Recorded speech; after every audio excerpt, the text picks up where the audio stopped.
আসসালামু আলাইকুম রহমতুল্লাহি ওবরাকাতু। দারসুদ্দিন একাডেমির সকল শিক্ষার্থীদের জানাচ্ছি আন্তরিক মোবারকবাদ। আজকে আমাদের ক্লাসের ৪০ নম্বর দিন। গত ক্লাসে আমরা ১৬ নম্বর মাখরাজ এবং ইদগমে বেলাগুন্না পড়েছিলাম। তারই ধারাবাহিকতায় আজকে আমরা ১৭ নম্বর মাখরাজ অর্থাৎ শেষ নম্বর মাখরাজ পড়ব।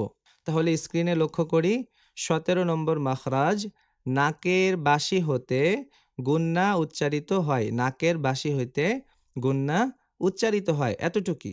নাকের বাসি হইতে গুন্না উচ্চারিত হয়, যেমন আন্না, আম্মা। ঠিক আছে?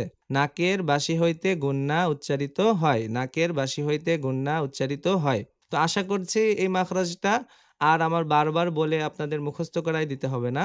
এটা খুবই ছোট এবং সহজ। বলে ফেলেন ২-৪ বার।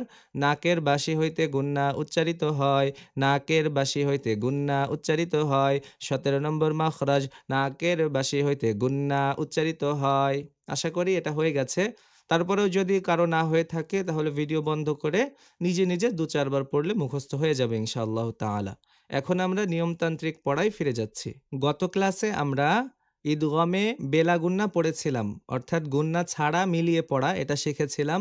তার আগের দিন শিখেছিলাম ঈদগমে বা গুন্না, মানে গুন্না সহ মিলিয়ে পড়া। আর তার আগের দিন শিখেছিলাম ইজহার, অর্থাৎ গুন্না ছাড়া স্পষ্ট করে পড়া, তাই না? তো আজকে আমাদের রয়েছে ইকলাবের পরিচয়, আর পরের ক্লাসে থাকবে ইকফা। ঠিক আছে? তাহলে স্ক্রিনে লক্ষ্য করি ইকলাবের পরিচয়। ইজহার, ইদগম আমাদের শেষ হয়ে গেছে। ইজহার, ইদগম, অর্থাৎ ইদগমে বা গুন্না, ইদগমে বেলা গুন্না, এগুলো আমাদের হয়ে গেছে। এখন বাকি আছে কয়টা? দুটো, ইকলাব আর ইকফা। ইকলাব আর ইকফা। তাহলে ইকলাবের পরিচয়। ইকলাব অর্থ পরিবর্তন করে পড়া। ইকলাব অর্থ পরিবর্তন করে পড়া। ইকলাব অর্থ পরিবর্তন করে পড়া। ইকলাব অর্থ পরিবর্তন করে পড়া। কি করে পড়া? পরিবর্তন। এখন প্রশ্ন আসতে পারে, হুজুর কিভাবে পরিবর্তন করে? তো মিম দ্বারা, ছোট মিম দ্বারা পরিবর্তন করে পড়তে হয়। সামনে যখন উদাহরণে শেখাবো তখন বুঝে যাবেন। এখন মুখস্থ করে নেন। ইকলাবের পরিচয়। ইকলাব অর্থ পরিবর্তন করে পড়া। ইকলাব অর্থ পরিবর্তন করে পড়া। ইকলাব অর্থ পরিবর্তন করে পড়া। আমার সাথে সাথে বললে আপনার মুখস্থ হয়ে যাবে ইনশাআল্লাহ। ইকলাব অর্থ পরিবর্তন করে পড়া। ইকলাব অর্থ পরিবর্তন করে পড়া। স্ক্রিনের দিকে তাকিয়ে তাকিয়ে পড়বেন, তাহলে দেখবেন তাড়াতাড়ি মুখস্থ হয়ে গেছে। ইকলাব অর্থ পরিবর্তন করে পড়া। ইকলাব অর্থ পরিবর্তন করে পড়া। এতটুকু হয়েছে? ইকলাব অর্থ পরিবর্তন করে পড়া। ইকলাবের হরফ একটি। ইকলাবের হরফ কয়টি? ইকলাবের হরফ একটি। বা, ইকলাবের হরফ কয়টি? একটি, সেটা হচ্ছে বা। আমরা ইজহারে ৬টা হরফ পেয়েছিলাম, হামজা হা, আইন হা, গইন খ, মনে আছে? ইদগমে বা গুন্নার হরফ কয়টা পেয়েছিলাম? ৪টা, ইয়া, ওয়াও, মিম, নুন। আর ইদগমে বেলা গুন্নার হরফ পেয়েছিলাম ২টো, র, লাম। আর আজকে হচ্ছে ইকলাব পড়ছি। ইকলাবের হরফ কয়টি পেলাম? একটি পাইলাম। সেটা কি? সেটা হচ্ছে বা। তাহলে ইকলাব অর্থ পরিবর্তন করে পড়া। ইকলাবের হরফ একটি বা। এতটুকু হয়েছে আশা করছি। এখন আমরা নিচে যাচ্ছি। নুন সাকিন ও তানভিনের পরে ইকলাবের হরফ বা আসলে, এতদিন কি পড়েছে পিছনে? যে নুন সাকিন ও তানভিনের পরে ইজহারের হরফ আসলে, অথবা নুন সাকিন ও তানভিনের পরে ঈদগমে বা গুন্নার হরফ আসলে। তো আজকে যেহেতু ইকলাব, এজন্য আমরা কি বলবো? নুন সাকিন ও তানভিনের পরে ইকলাবের হরফ বা আসলে। ইকলাবের হরফ বা আসলে। আমরা হরফটা উল্লেখ করছি এ কারণে যে এটা তো একটাই হরফ, এটা আমরা এখানে আনতেই পারি, তাই না? নুন সাকিন ও তানভিনের পরে ইকলাবের হরফ বা আসলে, বলেন। নুন সাকিন ও তানভিনের পরে ইকলাবের হরফ বা আসলে। ইকলাবের হরফ বা আসলে। নুন সাকিন ও তানভিনের পরে ইকলাবের হরফ বা আসলে। নুন সাকিন ও তানভিনের পরে ইকলাবের হরফ বা আসলে। ওই নুন সাকিন বা তানভিনকে, ওই নুন সাকিন বা তানভিনকে মিম দ্বারা পরিবর্তন করে, মিম দ্বারা, কি দ্বারা? মিম দ্বারা পরিবর্তন করে গুন্নার সহিত পড়তে হয়। ওই নুন সাকিন বা তানভিনকে মিম দ্বারা পরিবর্তন করে গুন্নার সহিত পড়তে হয়। গুন্নার সহিত পড়তে হয়। মিম দ্বারা পরিবর্তন করে গুন্নার সহিত পড়তে হয়। তাহলে বুঝছেন তো? নুন সাকিন ও তানভিনের পরে ইকলাবের হরফ বা আসলে ওই নুন সাকিন বা তানভিনকে মিম দ্বারা পরিবর্তন করে গুন্নার সহিত পড়তে হয়। নুন সাকিন ও তানভিনের পরে ইকলাবের হরফ বা আসলে ওই নুন সাকিন বা তানভিনকে মিম দ্বারা পরিবর্তন করে গুন্নার সহিত পড়তে হয়। ইহাকে কি বলে? ইকলাব বলে। আর ইকলাব মানেই তো পরিবর্তন করে পড়া, তাই না? তাহলে কি দ্বারা পরিবর্তন করতে হয়? মিম দ্বারা পরিবর্তন করে পড়তে হয়। আচ্ছা, উদাহরণটা দেখেন। মিম নুন জের মিন, বা কফ জবর বাক, মিন বাক, সেটাই তো হয়, তাই না? কিন্তু যেহেতু নুন সাকিনের পরে ইকলাবের হরফ বা এসেছে, নুন সাকিনের পরে ইকলাবের হরফ বা এসেছে, এজন্য আমরা কি করব? ছোট একটা মিম দ্বারা পরিবর্তন করে পড়ব, তাই তো? মিম দ্বারা পরিবর্তন করে পড়ব। কেমন? মিং বাক, মিং, মিম নুন জের মিং, বা কফ জবর বাক, মিন বাক, লাম জের লি, মিন বাক লি, হা আলিফ জবর হা, মিন বাক লিহা। এটাই হওয়া উচিত ছিল, কিন্তু যেহেতু ইকলাবের হরফ পরিবর্তন করে পড়তে হয়, এজন্য কেমন হবে? মিউং বাক লিহা, মিউং বাক লিহা, মিউং। একটু মিমের ঘ্রাণ থাকবে। দেখেন, আমি যদি পৃষ্ঠার নিচে যাই তো এখানে একটা নোট রয়েছে। বিশেষ দ্রষ্টব্য: ইকলাবের গুন্না করার সময় সম্পূর্ণ মিম পড়া যাবে না। সম্পূর্ণ মিম পড়া যাবে না মানে মিম বাক লিহা, মিম, মিম এভাবে না, সামান্য মিমের ঘ্রাণ থাকবে। এজন্যই হচ্ছে ছোট মিম দিয়ে বোঝানো হয়েছে, ঠিক আছে? তো সামান্য মিমের ঘ্রাণ এখানে থাকবে। ইকলাবের গুন্নার উপর ছোট একটা মিমের চিহ্ন থাকে, যেটাকে মিমে কুতনি বলে। এই ছোট মিমটাকে কি বলে? মিমে কুতনি। কি বলে? এই ছোট মিমকে মিমে কুতনি বলে। তাহলে কি বুঝলাম? ইকলাবের গুন্না করার সময় সম্পূর্ণ মিম পড়া যাবে না, সামান্য মিমের ঘ্রাণ থাকবে, সামান্য মিমের ঘ্রাণ থাকবে। ইকলাবের গুন্নার উপর ছোট এই মিমকে কি বলে? মিমে কুতনি বলে। এতটুকু মাথায় থাকবে, এটা কিন্তু নোট। ইকলাবের গুন্না করার সময় মিম, অতুল লিম, সরাসরি মিম পড়া যাবে না। কি করতে হবে? সামান্য মিম একটা ঘ্রাণ থাকবে। মিউ।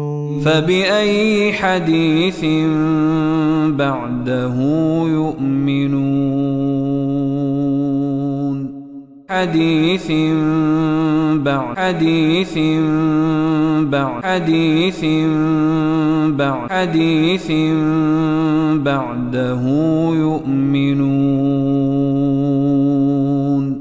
মিউ নাকের মধ্যে যাবে। মিউ বাকলিহা, মিউ, মিউ বাক। ঠিক আছে?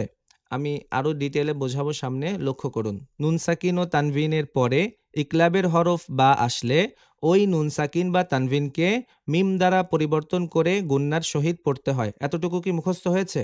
যদি মুখস্থ না হয় তাহলে কয়েকবার পড়ে এটা মুখস্থ করে নেন। নুন সাকিন ও তানভিনের পরে ইকলাবের হরফ বা আসলে, এতটুকু মুখস্থ করেন এভাবে। নুন সাকিন ও তানভিনের পরে ইকলাবের হরফ বা আসলে, নুন সাকিন ও তানভিনের পরে ইকলাবের হরফ বা আসলে। এতটুকু মুখস্থ হওয়ার পরে নিচে ওই নুন সাকিন বা তানভিনকে মিম দ্বারা পরিবর্তন করে, ওই নুন সাকিন বা তানভিনকে, ওই নুন সাকিন বা তানভিনকে মিম দ্বারা পরিবর্তন করে, ওই নুন সাকিন বা তানভিনকে মিম দ্বারা পরিবর্তন করে গুন্নার সহিত পড়তে হয়। মিম দ্বারা পরিবর্তন করে গুন্নার সহিত পড়তে হয়। ইকলাবের এটাই কিন্তু হাইলাইট করার জায়গা, যে নুন সাকিন বা তানভিনের পরে বা হরফ আসলে মিম দ্বারা পরিবর্তন করে গুন্নার সহিত পড়তে হয়, তাই তো? এখন আমরা উদাহরণ পড়ছি। মিম নুন জের মিউ, বা কফ জবর বাক, মিউ, বলেন মিউ বাক, মিউ। মানে নুন সাকিনও থাকবে আবার মিম সাকিনও থাকবে, ঠিক আছে? দুটো সমন্বয়। মিউ বাক, লাম জের লি, মিউ বাকলি, হা আলিফ জবর হা, মাদের হরফ। মিউ, মিউ, নাকের মধ্যে চলে যাবে। মিম হবে কিন্তু নাকের মধ্যে চলে যাবে। মিউ, সামান্য মিমে চাপ দিবে। মিম বলে সরাসরি ঠোঁট চাপ দিবে না, তাহলে তো মিম হয়ে গেল, আসল মিম হয়ে গেল না। সামান্য ঠোঁট মিলবে আবার মিলবে না, এরকমটা। মিউ, মিউ বাক, মিউ বাক, বাক। যখন বা বলবো তখন তো আবার ঠোঁট মিলাইতে হবে। মিউ বাকলিহা। আশা করছি আপনারা বুঝেছেন। এখন নিচে পড়ছি। হামজা নুন জবর আং, বাজের বি, আং বি, হামজা ওয়াও পেশ উ, আং বি উ, নুন জের নি, আং বি উনি, আউ বিউনি, ঠিক আছে? আউ আউ আউ বিউনি, আউ আউ বিউনি। লাম জের লি, দাল নুন জবর দাউ, লিদাউ। বা জের বি, লিদাউ বি। কাফ জবর কা, লিদাউ বিকা, লিদাউ দাউ। এখানে সময় দিতে হবে আমাদের। এখানে কি করতে হবে? সময় দিতে হবে যাতে গুন্নাটা পরিপূর্ণ হক আদায় হয়। লিদাউ বিকা, লিদাউ বিকা। মিম নুন জের মিউ, বা হামজা জবর বা। নুন সাকিন বা তানভিনের পরে বা হরফ এসেছে, এজন্য কি করছি আমরা? একটা মিম দ্বারা পরিবর্তন করে পড়ছি। মিউ বা। সাদুই জের সিন, মিউ বা সিন। মিম নুন জের মিউ, বা হামজা জবর বা। একটা ধাক্কা দিবে, ঠিক আছে? মিউ বা, সাদুই জের সিন। হামজাকে ধাক্কা দিবে যেহেতু সাকিন আছে হামজার পরে। মিউ বা সিন, মিউ বা সিন, ঠিক আছে? হা জবর হা, দালিয়া জের দি, হাদি। সাদুই জের সিন, হাদিসিন। তানভিন এসেছে, নুন সাকিন বা তানভিন, তো সেই তানভিন। তারপরে আসছে কি? বা আইন জবর বা, হাদিসিন বা। বা আইন জবর বা, হাদিসিন বা। দাল জবর দা, হাদিসিন বা দা। হা উল্টা পেশ হু, হাদিসিন সিন সিন বা'দাহু, হাদিসিন বা'দাহু, হাদিসিন বা'দাহু। লাম জবর লা, তয়া জের তি, লাতি। ফাদুই পেশ ফুন, লাতিফুন। বা জের বি, লাতিফুন বি, লাতিফুন বি। আইন জের ই, লাতিফুন বিই। বা আলিফ জবর বা, লাতিফুন বিইবা। দাল জের দি, লাতিফুন বিইবাদি। হা খাড়া জের হি, লাতিফুন বিইবাদিহি, লাতিফুন বিইবাদিহি। ইয়া হামজা জবর ইয়া, দাল নুন জবর দান, ইয়া দান। বা জের বি, ইয়া দাউ বি। কেন? নুন সাকিনের পরে ইকলাবে হরফ বা আসছে, মিম দ্বারা পরিবর্তন করছি। ইয়া দাউ বি। হা খাড়া জের হি, ইয়া দাউ বিহি। কফ ওয়াও জবর কও, লাম আলিফ দুই জবর লান, কওলান। বা জবর বা, কওলান বা। লাম নিয়া জের লি, কওলান বালি। গইন আলিফ দুই জবর গন, কওলান বালিগন, কওলান বালিগ। গইন আলিফ দুই জবর গন। এখানে ওয়াকফ করলে মধ্যে এওয়াজ হয়, এক জবর বাদ দিয়ে এক আলিফ টেনে পড়তে হয়। কওলান বালিগ, ঠিক আছে?